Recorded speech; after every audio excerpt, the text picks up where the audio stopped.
तो भाई आज हम बात करेंगे इंडिया के सबसे बड़े रियलिटी शो बिग बॉस के बारे में। हम खाना खा लो। नहीं बेटा, मैं अपने बूढ़ों को भी खाना खिलाता हूँ, तुम्हें भी खिलाऊंगा। पर दादी हूँ मैं तेरी, पर दादी। दादी अम्मा घर से बाहर जाओ ना, कुछ और करो। तेरे भरोसे नहीं आई हूँ बिग बॉस।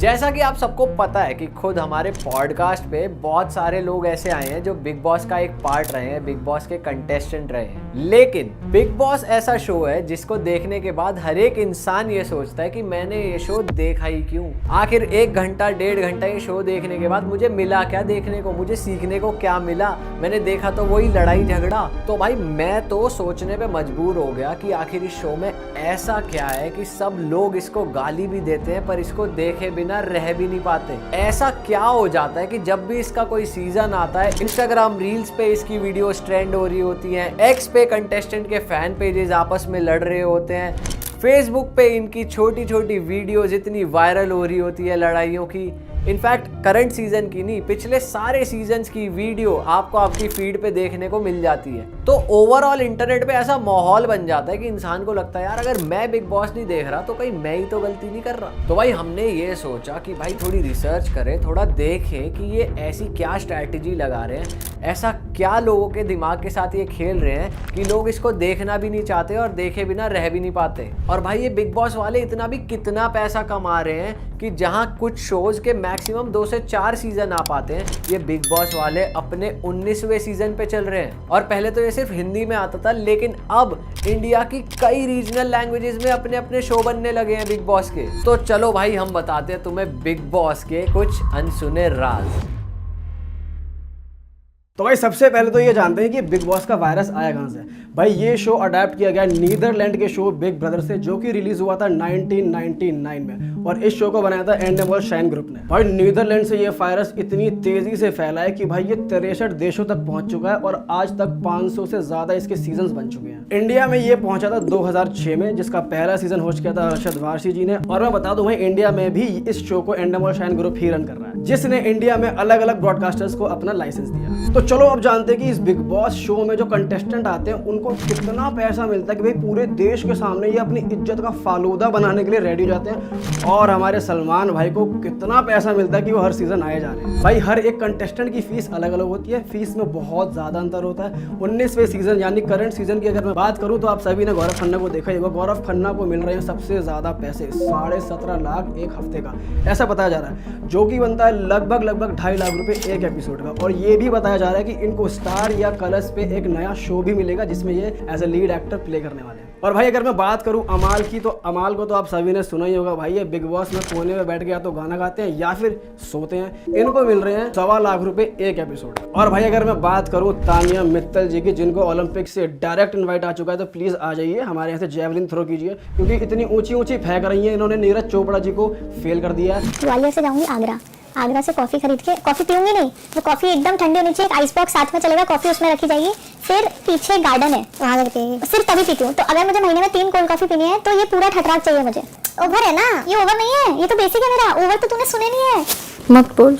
ये कमा रही है लगभग 3 से 6 लाख रुपए पर वीक। भाई देखो ये सब मैं नहीं कह रहा हूँ, रिपोर्ट कह रही है। इंटरनेट पे जितने भी आर्टिकल्स पढ़े हैं वो ये सब मेंशन करते हैं कि भाई इतनी फीस इन कंटेस्टेंट को मिल रही है। और ये भी बताया जा रहा है कि सबसे कम फीस जिसको मिल रही है वो है भाई प्रणीत मोरे। और इसके अलावा शो को जीतने वाले को मिलेगा 50 लाख रुपए। और बिग बॉस की हिस्ट्री में अगर मैं हाईएस्ट पेड कंटेस्टेंट की बात करूं तो वो आती है हमारी हॉलीवुड की एक्ट्रेस पेमिला एंडरसन जी, जो कि मात्र 3 दिन की ले गई थी 2.5 करोड़ रुपए। मतलब ये मानो 3 दिन के अंदर वो नोएडा में 300 गज का प्लॉट अपने नाम कर गई। और अगर किसी इंडियन की बात करें तो सिर्फ शो को साइन करने के लिए एक इंडियन बॉलीवुड एक्टर रिमी सेन को मिले थे 2 करोड़ रुपए। श्री संत और द ग्रेट खली को मिले थे हर हफ्ते के 50 लाख रुपए। और बिग बॉस के अब तक के सबसे ज्यादा पॉपुलर कंटेस्टेंट की लिस्ट में शामिल सिद्धार्थ शुक्ला, जब सीजन 13 में आए थे, वो सीजन 13 जीत गए थे, उनको हर हफ्ते मिलते थे 9 लाख रुपए। लेकिन जब वो सीजन 14 में फिर से बुलाए गए थे तब उनको दिए गए थे डबल से भी ज्यादा 20 लाख रुपए हर हफ्ते। तो भाई अब मैं बात करूँ सलमान खान की। सलमान भाई कितना पैसा कमाते हैं। सलमान खान हर सीजन के एंड में ये बोलते हैं अब मैं इस शो को होस्ट नहीं करूँगा, लेकिन फिर भी उनको ऐसा कितना पैसा मिल जाता है कि वो हर बार नए सीजन में होस्ट करने आ ही जाते हैं। भाई इंटरनेट में मेंशन आर्टिकल्स और रिपोर्ट्स ये कहते हैं कि सलमान भाई को 18वें सीजन पे मिले थे 250 करोड़ रुपए। इसमें उनकी हर एपिसोड की फीस और कॉन्ट्रैक्ट फीस भी शामिल थी 250 करोड़ में। शाहरुख खान और प्रभास जैसे सुपरस्टार्स जितना अमाउंट एक मूवी के लिए लेते हैं, ये अमाउंट उससे भी ज्यादा है। भाई इतने में तो पूरा बिग बॉस का मकान ही खरीदा जा सकता है पूरी पार्किंग स्पेस के साथ। अब सवाल आता है कि इतने करोड़ों खर्च करने के बाद बिग बॉस के मेकर्स कैसे पैसे कमाते हैं। जो ऑफिशियल नंबर्स है उनका खुलासा कभी नहीं करा जाता, लेकिन मीडिया रिपोर्ट्स के हिसाब से बिग बॉस सैकड़ों करोड़ों रुपए कमाता है। 2024 में सिर्फ स्पॉन्सरशिप से बिग बॉस ने 145 करोड़ के आसपास रुपए कमाए। मेन स्पॉन्सर ने इसके लिए 40 करोड़ रुपए दिए थे, वहीं पावर्ड बाय स्पॉन्सर ने 20 से 25 करोड़ के आसपास दिए। और इस साल के जो मेन स्पॉन्सर है वो है वैसलीन और एप्पी फिज, और वहीं पावर्ड बाय स्पॉन्सर्स हैं डैन्यूब प्रॉपर्टीज और फ्लिपकार्ट। इन दोनों के अलावा एसोसिएट स्पॉन्सर्स भी होते हैं जो तीसरे नंबर पे आते हैं और ये सबसे कम पैसे देते हैं। इसी तरह ब्रांड टाई-अप्स, बिग बॉस के घर के अंदर प्रोडक्ट प्लेसमेंट और इंटरनेशनल ब्रॉडकास्टिंग राइट से भी करोड़ों रुपए कमाए जाते हैं। ब्रांड टाई-अप्स और प्रोडक्ट प्लेसमेंट में शो के बीच में ब्रांड का प्रमोशन करा जाता है। उसके अराउंड या तो कोई टास्क रख दिया जाता है या फिर वो प्रोडक्ट कंटेस्टेंट को यूज करने के लिए दे दिया जाता है, और उसके अलावा ऑनलाइन वोटिंग से भी थोड़ी बहुत कमाई हो जाती है। लेकिन बिग बॉस सबसे ज्यादा कमाता है एड से।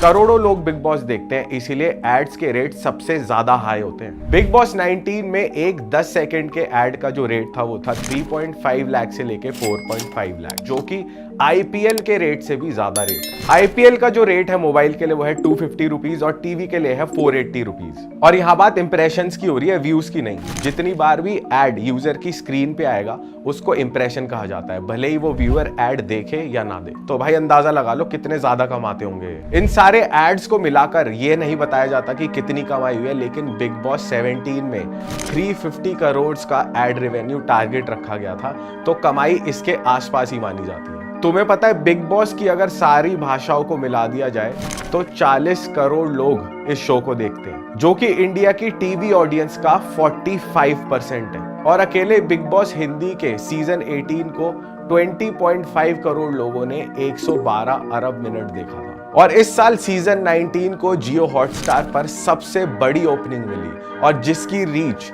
पिछले सीजन से 3 गुना ज्यादा है। भाई सबसे बड़ा सवाल ही यही है कि आखिर क्यों इतने सारे लोग बिग बॉस देखते हैं, क्यों बिग बॉस की हुई हर एक छोटी चीज नेशनल न्यूज बन जाती है, क्यों इतने सारे लोग हर साल नए सीजन का इंतजार करते हैं। ऐसा क्या दिखाया जा रहा है इस शो में कि लोग इसके लिए इतने पागल है। कोई ज्ञान की बात तो दिखाई नहीं जा रही, दिखाया वही जा रहा है जो हमारे आसपास होता है। तो फिर भी इस शो का इतना क्रेज क्यों है? इसका एक ही कारण है कि ऐसी कोई भी एक्टिविटी देखने पे हमारे दिमाग में एक हार्मोन रिलीज होता है जिसका नाम होता है डोपामीन, और वो हमें एक अच्छी फीलिंग देता है। उसके अलावा 2 और कारण है, एवरीडे सैडिज्म और वॉयरिज्म। सैडिज्म का मतलब है दूसरों को दुख दर्द देकर उसमें प्लेजर लेना, और एवरीडे वॉयरिज्म सैडिज्म का भी एक खतरनाक वर्जन है जिसमें दूसरों का अपमान, लड़ाई झगड़ा देखकर लोग मजे लेते हैं। किसी को बुली करना या अपने पड़ोसियों को लड़ते देख मजे लेना एवरीडे सैडिज्म का एक बेस्ट एग्जांपल है। इसके लिए ह्यूमिलिटेनमेंट एक बढ़िया शब्द है, जो कि ह्यूमिलिएशन और एंटरटेनमेंट का एक कॉम्बिनेशन होता है। बिग बॉस के मेकर्स लोगों के अंदर मौजूद एवरीडे सैडिज्म का इसी तरीके से फायदा उठाते हैं। जब बॉलीवुड के सेलिब्रिटीज, फेमस लोग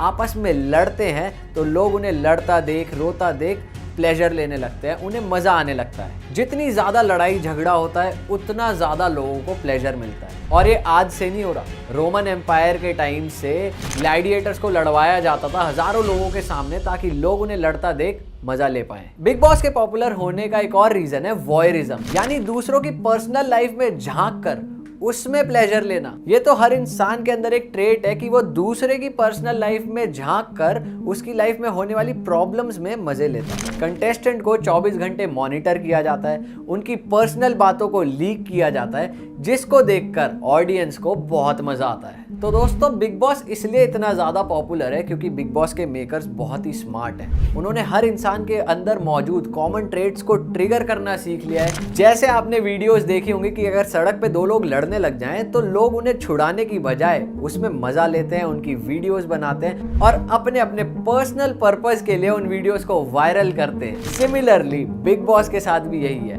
लोगों को लड़वाया जाता है, उन्हें ऐसी सिचुएशंस में डाला जाता है जिससे हमारे अंदर के इमोशंस ट्रिगर हो, हमें मजा आए, हमें प्लेजर मिले और हम वो शो बार बार देखें। भाई अब मैं थोड़ी सी बात करने वाला हूँ कि शो को टीआरपी कैसे मिलती है। भाई बिग बॉस के मेकर्स को मानना पड़ेगा, जानबूझकर ऐसे ऐसे टास्क रखते हैं ताकि कंटेस्टेंट के बीच में आपस में लड़ाई झगड़ा हो जाए, आपस में घूसम घुस्सी हो जाए। और भाई सभी ने देखा है कि हर साल शो में ऐसे ऐसे लोग आते हैं जो अलग अलग बैकग्राउंड से बिलोंग करते हैं, अलग अलग लाइफस्टाइल उनकी रहती है, ताकि ये सभी लोगों को एक सिचुएशन में डाला जाए तो ये कैसे कैसे रिएक्ट करेंगे। और भाई सभी ने देखा है कि कुछ कुछ टास्क तो ऐसे भी रखे जाते हैं कि एक कंटेस्टेंट को दूसरे कंटेस्टेंट के मुंह पे पानी फेंक के मारना। तो ऑब्वियस सी बात है यार, बंदा तो गर्म होगा, लड़ाई तो होगी, विच मीन्स टीआरपी तो बढ़ेगी। इनफैक्ट एक सीजन में तो ये टास्क भी देखा गया था कि जहाँ पर एक कंटेस्टेंट ने दूसरे कंटेस्टेंट के मुंह पर मिर्ची डाली थी।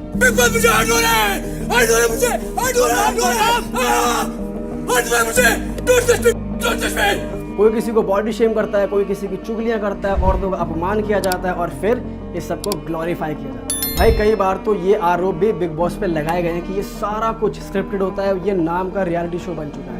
और ये भी आरोप लगाया जाता है कि शो में घुसने से पहले ये तय हो जाता है कि कौन सा कंटेस्टेंट कितने महीने टिकेगा, कौन जीतेगा, कौन कौन से हफ्ते में बाहर हो जाएगा। और तो और भाई ये भी आरोप लगने लगे थे बिग बॉस पे कि ये भी डिसाइडेड है कि इस सीज़न कौन जीतने वाला है। और ये सब मैं इसलिए कह रहा हूँ क्योंकि बिग बॉस 7 के दौरान जब गौहर खान फिनाले में थी तो 2 दिन पहले ही लोग गौहर खान को कंग्रेचुलेट करने लगे थे और बाद में गौहर खान शो जीत गई हैं। तो भाई ऐसी तमाम बातें इंटरनेट पे होने लगी थी। और भाई टीआरपी के लिए शो को बहुत ज़्यादा एडिट भी किया जाता है। 24 घंटे के फुटेज को 1 घंटे में दिखाना है तो मतलब भाई एडिट तो किया जाएगा।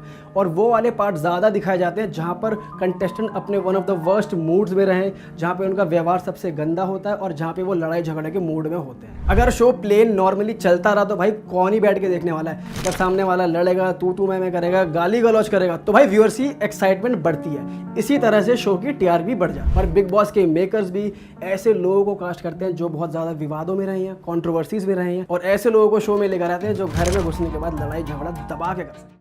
अरे वाह, आपने ये वीडियो यहाँ तक देख ली भाई, तुमने हमारी मेहनत सफल कर दिया। तुम ही लोग हो असली रियल हिट। और अगर आपको बहुत मज़ा आ रहा है ऐसी क्लिप्स में, ऐसी वीडियोस में, तो फटाफट जाइए प्लेलिस्ट पे बिंज वॉच कीजिए और सारी वीडियोस देख डालो और मौज काटो। That is it. हम मिलेंगे नए पॉडकास्ट में, नए क्लिप में। Till then bye bye, see you, take care, do subscribe.